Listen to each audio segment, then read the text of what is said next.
انسان محظوظ ہوتا ہے،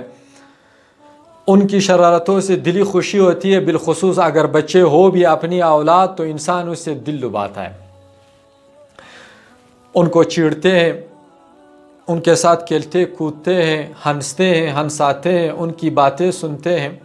لیکن جیسے جیسے بچہ لڑکا بن جاتا ہے تو انسان کو، والدین کو ان کی اصلاح اور فرمانبرداری کی فکر لائق ہو جاتی ہے، اور انسان چاہتا ہے کہ میری اولاد میری فرمانبردار رہیں، نافرمانی نہ کرے، جو میں کہوں اس پر عمل کرے، اسکول جائے تو وقت پر، کوئی ذمہ داری کا کام لگا دیا ہو تو وہ ایمانداری سے کرے اور فرمانبردار بن کے کرے۔ جوان ہوتا ہو تو بھی یہ فکر اور زیادہ لاحق ہو جاتی ہے کہ میری اولاد کئی غلط کاموں میں نہ لگے، غلط لوگوں کے ساتھ تعلق نہ بنائیں، اور جو صحیح راستہ میں دکھاتا ہوں اسی پہ چلے۔ میری اولاد کم عمر ہے، نادان ہے، تو اسی نادانی کے ہاتھوں وہ کہیں غلط راستے پہ چل کر میرے ہاتھ سے نہ نکلے۔ اس کو فرمانبردار بنانے کے لیے والدین بڑی کوشش کرتے ہیں، لیکن افسوس کہ اکثر والدین کا طریقہ کار غلط ہوتا ہے، اسی لیے اکثر والدین اپنی اولاد کو فرمانبردار بنانے میں ناکام بن جاتے ہیں۔ اپنی اولاد سے انسان کو امیدیں ہوتی ہیں، چنانچہ دنیاوی لحاظ سے سب سے بڑا سرمایہ اور سب سے بڑی نعمت اولاد ہے کہ انسان اپنے مستقبل کو انہی کے ساتھ منسلک سمجھتا ہے، اور وہ اپنی اولاد کو دیکھتا ہے تو گویا کہ کوئی باغبان، کوئی باغ کا مالک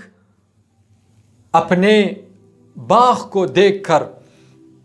دل لباتا ہے، تو اسی طرح اپنی اولاد کو دیکھ کر انسان کو خوشی ملتی ہے۔ لیکن اگر اولاد نافرمان ہو تو انسان کی امیدیں ٹوٹ جاتی ہے، اور انسان اپنی محنت کو رائگان دیکھتے ہوئے ہمیشہ ہمیشہ کے لیے پریشان ہو جاتا ہے۔ یا پھر اولاد کی اگر تربیت صحیح نہ ہو جائے، وہ بڑی بھی ہو جائے، حتیٰ کہ شادی شدہ ہو جائے آپ کی اولاد، حتیٰ کہ آپ کی اولاد کی اولاد ہو جائے، آپ نے صحیح تربیت نہ کی تو وہ آپ کا خیال نہیں رکھے گا۔ والدین بوڑھے ہو جائیں گے اور اولاد توجہ نہیں دیتے، اس کے ساتھ نہیں بیٹھتے، اس کے کھانے پینے اور بیماری کا خیال نہیں رکھتے، تو اس وقت پھر والدین اپنے آپ کو بے بس محسوس کرتے ہیں، اور ان کے لیے یہ زندگی جہنم بن جاتی ہے۔ پھر وہ کبھی علماء کے پاس جاتے ہیں کہ ان کے لیے دعا کراؤ، کبھی کسی عامل کے پاس جاتے ہیں اور ان سے تعویذ دم وغیرہ مانگتے ہیں، اور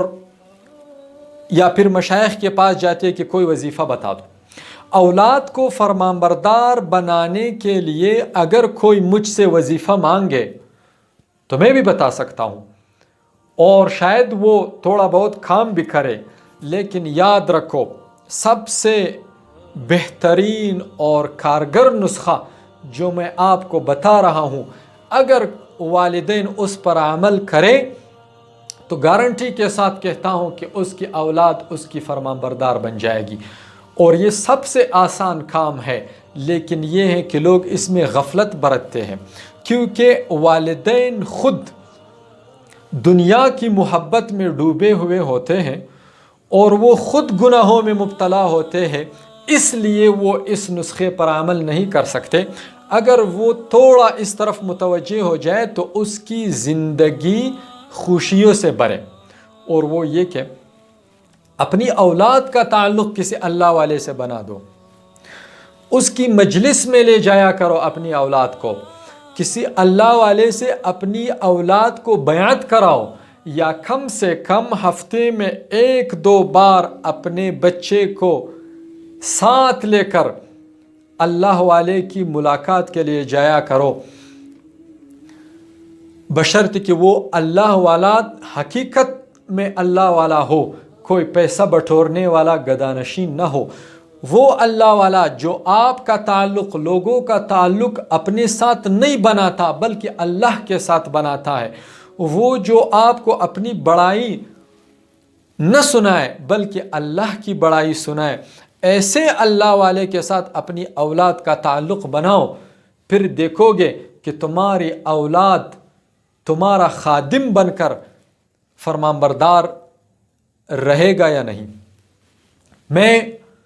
ذمہ داری سے کہتا ہوں، اگر اللہ والے اس کو دعا دیں گے یا دعا نبی دے دے، اس کی نظر اور اس کی توجہ اتنی کارگر ہوتی ہے